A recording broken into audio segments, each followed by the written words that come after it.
আবারও চলে এলাম মিস্টার গিয়ার 7031 চ্যানেলে। আজকে আমরা অনুপাতের অঙ্ক করব। তোমরা দেখো, এর আগে ভিডিও যদি না দেখে থাকো তাহলে দেখে নেবে, অঙ্ক করে দেওয়া আছে। তোমরা আজকে দেখো ক্লাস 7-এর কোষে দেখি 2.1-এর অনুপাতের অঙ্ক। এর প্রথম অঙ্কটা করো, চলো করি। প্রথমটা হচ্ছে দেখো, 1 কিগ্রা চালের দাম 40 টাকা ও 1 কিগ্রা ডালের দাম 100 টাকা। চাল ও ডালের অনুপাত নির্ণয় করো। তাই আমরা কি করব? আগে লিখে নেবো, খুব সহজ হবে। দেখো, আমরা লিখে নিচ্ছি যে চাল ইস্টু ডাল। তাহলে চাল কত আছে? আমাদের চাল আছে 40, 40 বসাও, ইস্টু মানে যেটা অনুপাত বলা হয়, ঠিক আছে। ডাল হচ্ছে 100। এবার দেখো তোমরা, এই যে অনুপাতটা লিখলাম আমি, ঠিক আছে। এবার এটাকে এমনভাবে কাটাকাটি করবো যেন দুটো সংখ্যায় ভাগ যায় একটা সংখ্যা দিয়ে। মনে করো এখানকার একটা শূন্য, এখানে একটা শূন্য কাটলাম, তাহলে কি থাকলো আমাদের 4। এটা একটা শূন্য যদি কেটে দিই তাহলে থাকবে 10। তাহলে কোন ঘটনা মতে আমরা 4 এবং 10 দুটোই পাবো। এমন ঘটনা মতে দিতে হবে যেখানে 4 ও 10 দুটোই পাবো। তাহলে 2 এর ঘরে 2 2 4 আর 2 5 10। অঙ্ক কমপ্লিট। তাহলে লিখতে হবে আমাদের চাল ও ডালের অনুপাত 2:5। বোঝা গেছে? চলো নেক্সট অঙ্কে। 2 নাম্বারটা কি আছে দেখো, একটা ত্রিভুজ চিহ্ন দেওয়া আছে, কোণের মান দেওয়া আছে, তোমরা দেখতে পাচ্ছ। বি এ সি অনুপাত কোণ এ বি সি অনুপাত কোণ এ সি বি। দেখলে? এবার দেখো তোমরা, এখানে মান দেওয়া আছে। মান বলতে কি, কোণ বি এ সি, এ মানে কোনটাকে ধরবো? এই যে এ, মাঝখানটাকে সবসময় ধরতে হয়। কোণ অ্যাঙ্গেল করতে গেলে এই যে মাঝখানটাকে ধরতে হয়, সেটা সেই কোণকে ইন্ডিকেট করে। তাহলে এ বলতে 60 ডিগ্রি, এ বলতে 60, আমরা লিখবো 60 ডিগ্রি, ঠিক আছে। অনুপাত দিলাম। এবার B, A B C, B B বলতে এই কোণটা দেখো 50 আছে, তাহলে এটাকে এরকম 50 বসাবো, 50 degree equal to C, C বলতে কোনটা 70, এটাকে বলবো 70 ডিগ্রি। চলো, খুবই ইজি। এটা কোন কোণার মতো আছে? যেখানে 60, 50, 70 পাবে 10-এর করে, 10 ছয় 60, 10 পাঁচে 50, ঠিক আছে। আর 10 সাথে 70। অঙ্ক কমপ্লিট। 3টে গুণের কথা হয়ে গেল। চলো নেক্সট। 3 নম্বর দেখো, একটি পেন্সিলের দাম 3 টাকা ও একটি লজেন্সের দাম 50 পয়সা হলে একটি পেন্সিল ও একটি লজেন্সের অনুপাত কত? আগে লিখে নিই যে 3 টাকা, যেহেতু আমাদের এখানে পয়সা আছে একটা, এটাকেও আমরা পয়সাকে কনভার্ট করতে হবে। এই অনুপাতের অঙ্ক মানে কি, দুটো ইউনিটকে আমরা একই ইউনিটে করবো। আমরা দুটো যে থাকবে বিষয়, সেই বিষয় দুটোকে একই ইউনিট করতে হবে, তাহলে সেটা করা যাবে। ধর এখানে টাকা আছে, মানে পয়সা, মানে টাকা পয়সা করা যাবে না। হয় দুটোকে টাকা করতে হবে, না দুটোকে পয়সা করতে হবে। বুঝতে পারছো? তাহলে আমরা লিখে নিই 3 টাকাকে সমান সমান 300 পয়সায় পরিণত করি। বুঝলে? এবার আছে 50 পয়সা, 50 পয়সা তো আছেই, তাহলে লিখে নেবো 50 পয়সা। এবার লিখবো আমরা, কি বলছে, পেন্সিলের দাম 3 টাকা ও রজনীর দাম 50 পয়সা, তাখানে লিখবো pencil, pencil is to lozenges, ঠিক আছে। এবার দেখো পেন্সিল কত আছে, 3 মানে 300, পয়সা 50। এবার দেখো কাটাকাটি করো, খুব ইজি। এখানকার একটা শূন্য কাটে দিলে 5 থাকে, এখানে একটা শূন্য কেটে দিলে 30 থাকে। এবারে আমার কোন ঘটনার মতো, যেখানে 30, হ্যাঁ, যেখানে 30 এবং কি 5 পাবো। চলো কাটো, 5 1 5, 5 6 30, 5-এর ঘটনার মতো। তাহলে অনুপাত কী হবে? লিখতে হবে পেন্সিল, ঠিক আছে, পেন্সিল ও লজেন্স, লজেন্সের অনুপাত, অনুপাত 6:1। বুঝলে? চলো নেক্সট অঙ্কে।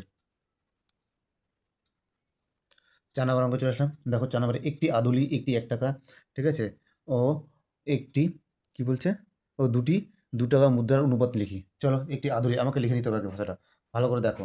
এই যে আদুলি, দেখতে পাচ্ছ? আদুলি, আদুলি মানে হচ্ছে 50 পয়সাকে আমরা আদুলি বলবো, ঠিক আছে। বুঝতে পেরেছো? এবার 1 টাকা, এবার দেখো 1 টাকা, যেহেতু আদুলি 50 পয়সা হলো, তাহলে সবগুলোকে আমাদের পয়সা করতে হবে। 1 টাকা মানে 100 পয়সা। বোঝা গেছে? এবার বলছে, কি বলছে, 2 টাকা, 2 টাকা মানে 200 পয়সা। সবগুলাই পয়সা করলাম। আমার অনুপাত বলতে বোঝায় মানে সবগুলোকে একই ইউনিটে নিয়ে আসতে হবে। এই জন্য 3টাকেই একই ইউনিট করলাম। এটা যদি পয়সা হলো, তাহলে 3টাকেই পয়সা করলাম, ঠিক আছে। এইবার আমরা কি করব? এখানে অনুপাতগুলো লিখে দেবো, যে মুদ্রাগুলি অনুপাত।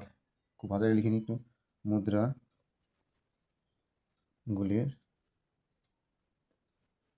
অনুপাত কত আছে? 50:100:200। চলো, খুবই ইজি। একটা করে শূন্য কাটো, শূন্য শূন্য শূন্য কাটো, তাহলে থাকলো 5, 10, 20। বুঝতে পারছো? এখানে একটা শূন্য কাটলাম, এখানে একটা, এখানকার একটা, তাহলে 5 থাকছে, এখানে 10, এখানে 20। এবার এখানে 5, 10, 20 কোন এমন ঘরে নামাতে পাওয়া যাবে যেখানে 3টে আছে? 5-এর ঘরে। 5 1 5, 5 2 10, 5 4 20। বুঝে গেল? তাহলে লিখতে হবে আমাদের মুদ্রাগুলির অনুপাত হবে 1:2:4। বুঝতে পেরেছো? এই হলো আমাদের অঙ্ক। চলো নেক্সট আবার একটা করি। তারপর এটা দেখো, উমার বয়সটা বের করবো। তো উমার বয়স হচ্ছে 12 বছর। হ্যাঁ, আবার এর সঙ্গে গুণ করতে হবে 12 + 6। বুঝলে? তাহলে ও যে 12 বছর হলো, 12-র সঙ্গে 12 গুণ করতে হবে, সবগুলো যেমন মাসে কনভার্ট করতে হবে, ঠিক আছে। তার প্লাস 6 মাস, আর 6 মাস ইয়ে করতে হবে। তোর 12 12 40, আর 6 মানে 150 মাস হলো এটা, ঠিক আছে। বুঝতে পারছো? এবার রাতুলের বয়স, রাতুলের রাতুলের বয়স কত আছে? রাতুলের বয়স দেখো 12 বছর 4 মাস। তাহলে 12 সঙ্গে আবার 12 গুণ, মাসে করতে গেলে তার সাথে আবার 4 যোগ। বুঝতে পারছো? 12 সাথে 12 কান করলাম, যেটা বছর, বছরের সঙ্গে বছর গুণ করলে সেটা মাস পাবে। ঠিক আছে? তারপর দেখো, তাহলে 12 12 40 আছে 148 মাস। এবার দেখো নূরজাহান। নূরজাহানের বয়স, নূরজাহানের বয়স কত আছে? 12 বছর। তাহলে 12 12 গুণ করতে হবে, 12 12 140 মাস। এবার লিখতে হবে তিনজনের বয়স অনুপাত। লিখতে হবে তিনজনের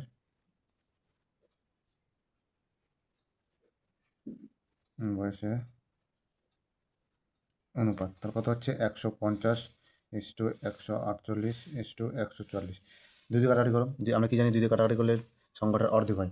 তাহলে এবার দেখো 175, তাহলে 2 7 14, 2 5 10 75, আর 2 7 14, 2 4 8, 2 7 14, 2 2 4 75 74 72 কি কাটাকাটি যাবে? আর যাবে না। তাহলে এটাই আমাদের অ্যান্সার। তাহলে তিনজনের বয়সের অনুপাত হচ্ছে 74 75 72 বছর বয়স। চলো নেক্সট অঙ্ক দেখো, লিখলাম কোনগুলি অনুপাত 4 নম্বরটা। তার সমদ্বিবাহু ত্রিভুজ, তার কোন অনুপাত কী হবে?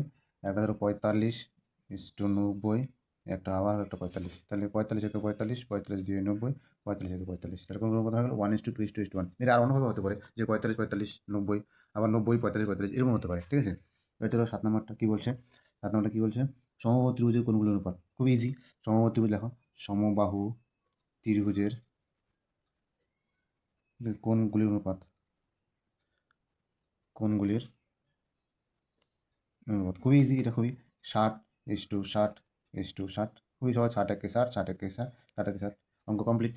ঠিক আছে, আজ এই পর্যন্তই। আবার নেক্সট ভিডিও দেখা হবে। তোমরা চ্যানেলটিকে লাইক সাবস্ক্রাইব করবে, চ্যানেলটির পাশে থাকবে। বাই।